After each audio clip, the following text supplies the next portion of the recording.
During the Christmas season of 1939, a touring company from England arrived at the Grand for a production of George Bernard Shaw's Geneva.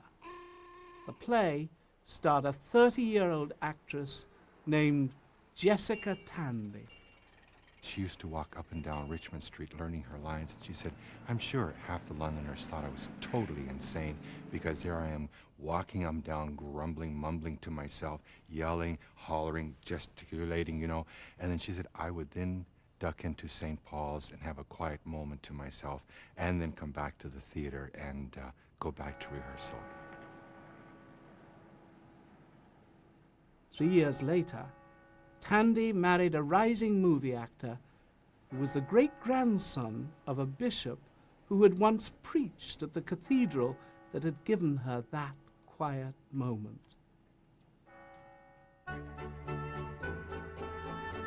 Although he went to the Grand as a child, Hume Cronin did not begin his acting career until he was at boarding school, isolated from family and friends.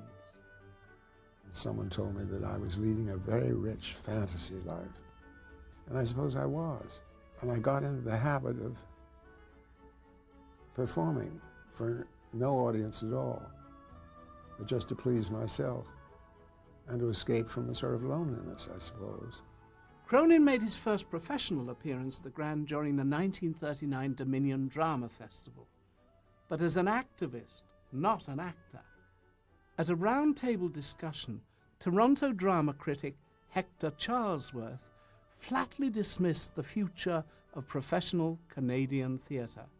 Cronin took up the challenge, arguing passionately for a national company. He pointed to the Grand's amateur troupe as a stepping stone towards that goal. He certainly didn't work in the Grand as a young person or, you know, even as a young man. But he always felt that this was a sort of a place that grounded him, the city, his home, but also the theater. During World War II, Cronin returned to his hometown to sell defense bonds and lecture about his dream for professional theater. 6 years later, he brought Broadway to the Grand when he directed and co-produced a new play starring Oscar winner Frederick Marsh. Tandy, fresh from her Broadway triumph in Streetcar Named Desire, flew in to catch the world premiere with a cast of 46. Oh. I had delusions of grandeur, I think. It was a play, but it was done on the scope of a musical. Today, it would be impossible. It would just be too expensive. I directed, in all, I think, 6 Broadway plays, but this was the first, and certainly of them all, it was the most ambitious. The play's producer and star were given the freedom of the city by Mayor George Wenning, who reminded Cronin that, as a boy, he had purchased a bicycle from him and had forgotten to pay for it. But Cronin never forgot London. In May 1951, he flew into town to present the award for Best Actor at the Dominion Drama Festival. 2 months later, at the age of 40, Cronin made his acting debut in London. The four-poster was the world premiere of a new play, this beautiful play about a marriage. And because it was a two-hander, and because Hume and Jessica were so much in love, and because Hume's family home was here and was full of furniture that would look great on the set, they decided they would do the play here. Cronin and Tandy would take the four-poster on to a successful Broadway run and help it to win a Tony Award for Best Play. In 1976, they opened the Grand's 75th season with another two-person show, The Many Faces of Love. She did that incredible speech from Streetcar Named Desire, we call it the Blanche Dubois speech. And halfway through it, you didn't know whether she was 15, 25, 40, 50, 60. she was totally mesmerizing, so that when she finished, the audience would just go, wow. That's the greatest compliment you can get in the theater. When the audience just, not a sound. There's no ovation that can match that. I remember Hume standing out on the stage that evening after all the applause had died down and just said to the audience, I hope you appreciate what you have. Do you really know what kind of a wonderful theater you have here? I hope you appreciate it. You are so lucky.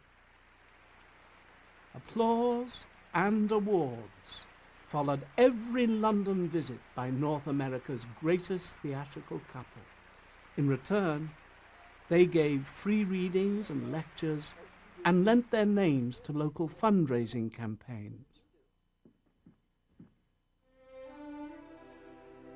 After Tandy's death in 1994, the Grand Theatre's rehearsal hall was named in her honor. Hume was here very, very recently. He walked out on this stage and he stood on center stage, looked up at the seats and looked at the proscenium arch. I read a poem of A.E. Housman's, which was very important to Jesse. It's called Breeden Hill. In summertime on Breeden, the bells, they sound so clear. Round both the shires, they ring them in valleys far and near.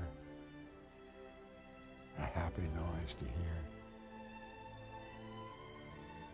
There of a Sunday morning, my love and I would lie and see the colored counties and hear the larks so high about us in the sky. And I would turn and answer among the springing time, "Oh, peal upon our wedding, and we will hear the chime and come to church in time." But when the snows at Christmas on Breeden top were strewn, my love rose up so early and went to church alone. They tolled the one bell only, groom there was none to see.